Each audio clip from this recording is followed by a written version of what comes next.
ಎಲ್ರಿಗೂ ನಮಸ್ಕಾರ. ನಾನ್ ನಿಮ್ಮ ಮೇಘಾತ್ರಯ. Welcome back to our channel ASRS money Mantra Kannada.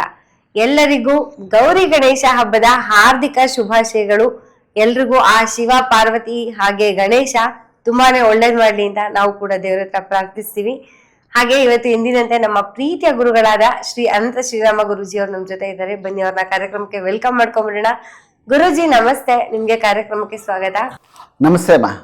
ಎಲ್ಲ ಕನ್ನಡ ನಾಡಿನ ಜನತೆಗೂ ನಮ್ಮ ಗೌರಿ ಗಣೇಶ ಹಬ್ಬದ ಆರ್ಥಿಕ ಶುಭಾಶಯಗಳು. ಗುರುಜಿ, ಕಳೆದ ವಿಡಿಯೋದಲ್ಲಿ ನೀವು ಹೇಳಿದ್ರಿ ಗಣೇಶನ ತುಂಬಾ ಭಕ್ತಿಯಿಂದ ಪೂಜಿಸ್ಬೇಕು ಅಂತ. ಯಾವ ರೀತಿ ಭಕ್ತಿಯಿಂದ ಪೂಜಿಸ್ಬೇಕು ಅಂತ ಒಂದು ಪ್ರಶ್ನೆ. ಹಾಗೆ ಗೌರಿ ಗಣೇಶ ಹಬ್ಬ ಅಂದ್ಮೇಲೆ ಎಲ್ರ ಮನೆಯಲ್ಲೂ ಗಣೇಶನ ಇಟ್ಟೇ ಇಡ್ತಾರೆ. ಗಣೇಶನ ಇಡೋದ್ರಿಂದ ನಾವು ದುಡ್ಡನ್ನ ಕೂಡ ಆಕರ್ಷಿಸಬಹುದಾ? ಹೌದು ಅನ್ನೋದಾದ್ರೆ ಹೇಗೆ ಪೂಜೆ ಮಾಡ್ಬೇಕಾಗತ್ತೆ ಅಂತ? ಒಳ್ಳೆ ಸೂಪರ್ ಎಕ್ಸಲೆಂಟ್ ಕ್ವಶನ್. ಯಾಕೆಂದರೆ ಈ ಒಂದು ನಾವು ಹೇಳುವಂತಹ ಈ ಪ್ರಶ್ನೆ, ನೀನು ಕೇಳಿರುವಂಥ ಪ್ರಶ್ನೆಗೆ ನಾವು ಹೇಳುವಂಥ ಉತ್ತರ ಏನಿದೆ ಇದನ್ನು ಎಲ್ಲರೂ ಪಾಲಿಸಲೇಬೇಕು. ಓಕೆ. ಯಾಕೆಂತಂದರೆ ಆ ಒಂದು ಕೃಪೆ ಸಿಕ್ಕಬೇಕು, ಗಣೇಶನ ಕೃಪೆ ನಮಗೆ ಸಿಕ್ಕಬೇಕು ಅಂತಂದಾಗ ಅದನ್ನು ಕೇಳಲೇಬೇಕಾಗುತ್ತೆ. ಯಾಕೆಂದರೆ ಒಳ್ಳೆ ಪ್ರಶ್ನೆ ಕೇಳಿದೀಮ್ಮ. ಇದು ಹೆಂಗೆ ಅಂತಂದರೆ, ಈಗ ನೋಡಿ, ಪ್ರತಿಯೊಂದು ದೇವ್ರಿಗೂ ಒಂದೊಂದು ಪ್ರತ್ಯೇಕವಾದಂತಹ ವಿಧಾನ ಇದೆ. ಅರ್ಥ ಆಯ್ತಾ? ಈಗ ಗಣೇಶನಿಗೆ ಯಾವ ರೀತಿ ಮಹತ್ವವನ್ನು ಪಡೆದಿದ್ದಾನೆ ಗಣೇಶ ಅಂತಂದ್ರೆ, ಮಾತಿನ ಮೇಲೆ ತುಂಬಾ ನಿಷ್ಠೆ ಗಣೇಶನಿಗೆ. ಅರ್ಥ ಆಯ್ತಾ? ಒಂದು ಸರ್ತಿ ನಿಮ್ಗೇನಾದ್ರೂ ಮಾತು ಕೊಟ್ಟ ಅಂತಂದ್ರೆ ಅದು ಏನೇ ಆಗಲಿ, ಈ ಪ್ರಪಂಚ ಮುಳುಗೋಗ್ಲಿ, ಅದನ್ನ ನಡ್ಸ್ಕೊಡ್ತಾನೆ. ಅಷ್ಟು ಪರ್ಫೆಕ್ಟ್. ಯಾಕೆ ಇದು ಹೇಳ್ತಾ ಇದ್ದೀನಿ ಅಂತಂದಾಗ, ನೀವು ಹಿಂದೆ ಒಂದು ಕಥೆನೂ ಕೇಳಿರ್ಬೇಕು. ತನ್ನ ತಾಯಿ ಸ್ನಾನ ಮಾಡ್ತಾ ಇರ್ಬೇಕಾಗಿದ್ರೆ ಬಾಗಿಲು ಒಳಗಡೆ ಯಾರನ್ನು ಬಿಡಬೇಡ ಅಂತ ಹೇಳ್ಬಿಟ್ಟು ಕಾವಲಿಟ್ಟಿರ್ತಾಳೆ ಅಲ್ವಾ? ಆ ಕಾವಲಿಟ್ಟಾಗ ಶಿವ ಬರ್ತಾನೆ. ಶಿವ ಬಂದು, ನಾನು ಒಳಗಡೆ ಹೋಗ್ಬೇಕಯ್ಯ, ಬಿಡು ಅಂತ. ಇಲ್ಲ ನಮ್ಮಮ್ಮ ಸ್ನಾನ ಮಾಡ್ತಾ ಇದ್ದಾರಲ್ಲ, ಯಾರನ್ನೂ ಒಳಗಡೆ ಬಿಡಬೇಡ ಅಂತ ಹೇಳಿದ್ದಾರೆ ಅಂತ. ಆವಾಗ, ಇಲ್ಲ ನಾನು ನಿಮ್ಮಪ್ಪ ಅಲ್ವಾ, ನಾನು ಹೋಗ್ಬೋದು ಬಿಡು, ನೀನು ಯಾರಾದ್ರೆ ಏನು, ನೀನು ಸೈಡ್ಗಿಡು. ನಮ್ಮಮ್ಮ ಹೇಳಿದ್ದಾಳೆ ನನಗೆ, ನಮ್ಮಮ್ಮನಿಗೆ ಮಾತು ಕೊಟ್ಟಿದ್ದೀನಿ, ಹಂಗಾಗಿ ಯಾರು ಒಳಗಡೆ ಹೋಗಂಗಿಲ್ಲ.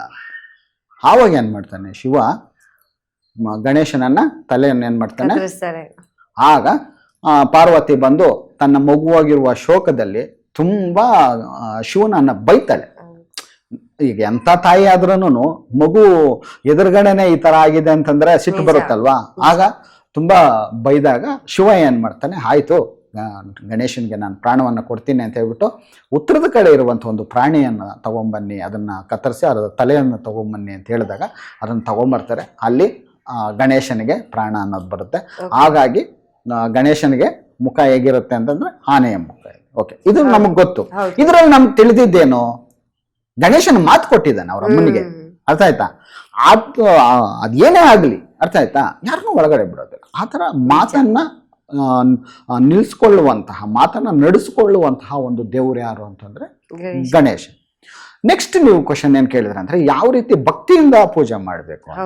ಇಲ್ಲಿ ಒಂದು ಹಾಡಿದೆ, ನೀವು ಕೇಳಿರ್ಬೋದು. ಭಯದಿಂದ ಭಕ್ತಿ ಬೇಡ, ಪ್ರೀತಿಯಿಂದ ಭಕ್ತಿ ಬೇಕು, ಆಗ ಮೆಚ್ಚುತ್ತಾನೆ ದೇವನು.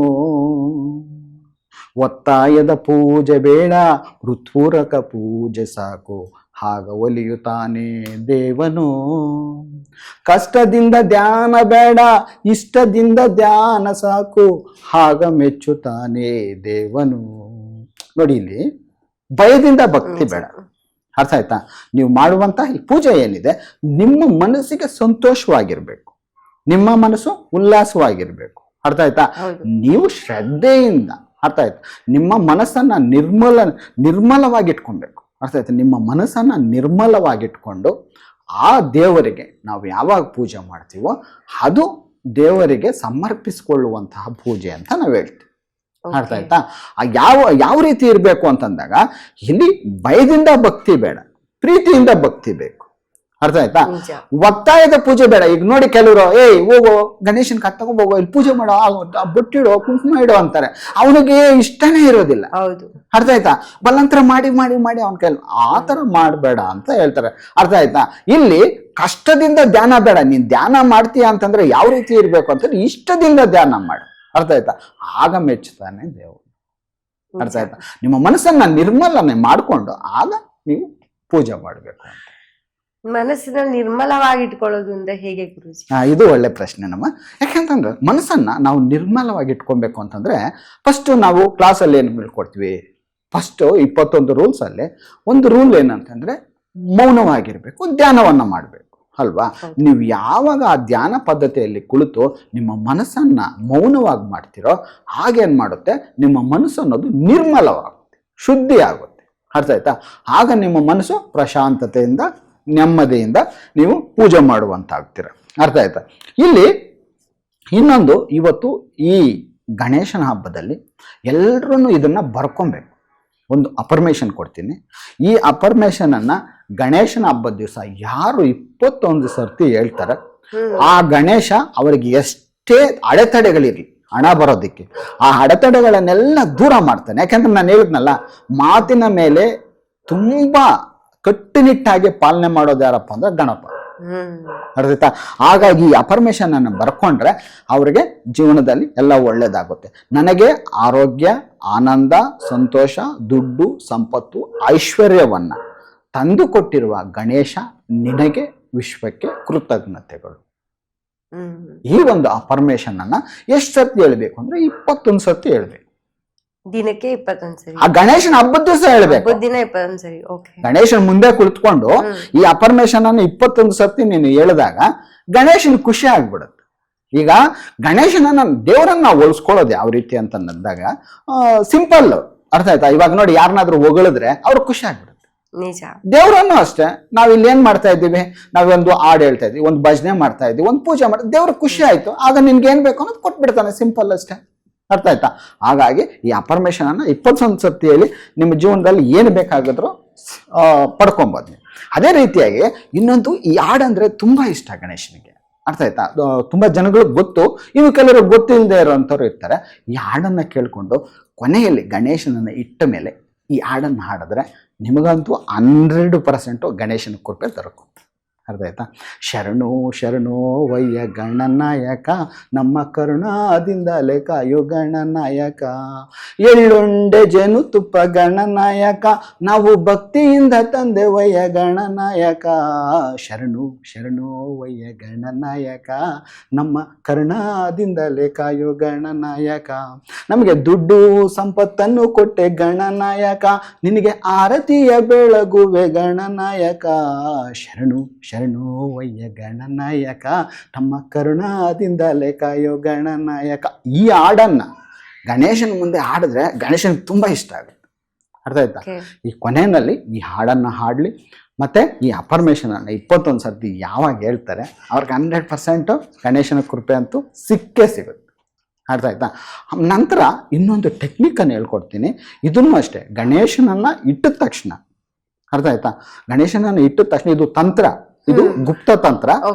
ನೀವು ಮಾತ್ರ ಮಾಡಿ. ಯಾರು ವಿಡಿಯೋನಲ್ಲಿ ನೋಡ್ತಾ ಇದ್ದೀರಾ ಅವ್ರು ಮಾತ್ರನೇ ಮಾಡ್ಬೇಕು. ನೀವು ಹೋಗಿ ಪಕ್ಕದ ಮನೆಯವ್ರಿಗೆ ಹೇಳ್ಬಿಟ್ಟು ಗಣೇಶನ್ ಇಟ್ಬಿಟ್ಟು ಅದೇನೋ ತಂತ್ರ ಹೇಳಿದ್ದಾರೆ ಗುರುಜಿ ನೀನು ಮಾಡು ಅಂತಂದ್ರೆ ನಿಮ್ಗೆ ಫಲಿಸೋದಿಲ್ಲ. ಅರ್ಥ ಆಯ್ತಾ? ಇದು ಜ್ಞಾಪಕ ಇಟ್ಕೊಳ್ಳಿ. ನೀವು ವಿಡಿಯೋ ನೋಡಿದ್ದೀರಾ, ನಾನೇನ್ ಹೇಳಿದ್ದೀನಿ ಅದನ್ನ ನೀವು ಪಾಲನೆ ಮಾಡಿದ್ರೆ ನಿಮ್ಗೆ ಆ ದೇವರ ಅನುಗ್ರಹ ನಿಮ್ಗೆ ಸಿಗುತ್ತೆ. ಅದು ಬಿಟ್ಬಿಟ್ಟು ನೀವು ಯಾರಿಗೋ ಹೇಳಿ ಆ ತರ ಮಾಡಿದ್ರೆ 3ನೇ ವ್ಯಕ್ತಿ 4ನೇ ವ್ಯಕ್ತಿಗೆ ಹೇಳಿದ್ರೆ ಅದು ಕೆಲಸ ಮಾಡೋದಿಲ್ಲ. ಅರ್ಥ ಆಯ್ತಾ? ಸೀಕ್ರೆಟ್ ತಂತ್ರ ಇದು, ಯಾರಿಗೂ ಹೇಳಕ್ ಹೋಗ್ಬೇಡಿ. ಯಾರು ವಿಡಿಯೋ ನೋಡ್ತೀರಾ ಅವ್ರು ಮಾತ್ರನೇ ಮಾಡಿ. ಏನಪ್ಪಾ ಅಂತಂದ್ರೆ, ನೀವು ಗಣೇಶನನ್ನ ಇಡ್ತೀರಲ್ವಾ, ಗಣೇಶನನ್ನ ಇಟ್ಟ ತಕ್ಷಣ ಬಲಗಡೆ ಎಡಗಡೆ ಸ್ವಸ್ತಿಕ್ ಸಿಂಬಲ್ ಅನ್ನ ರಂಗೋಲೆಯಿಂದ ಹಾಕ್ಬೇಕು.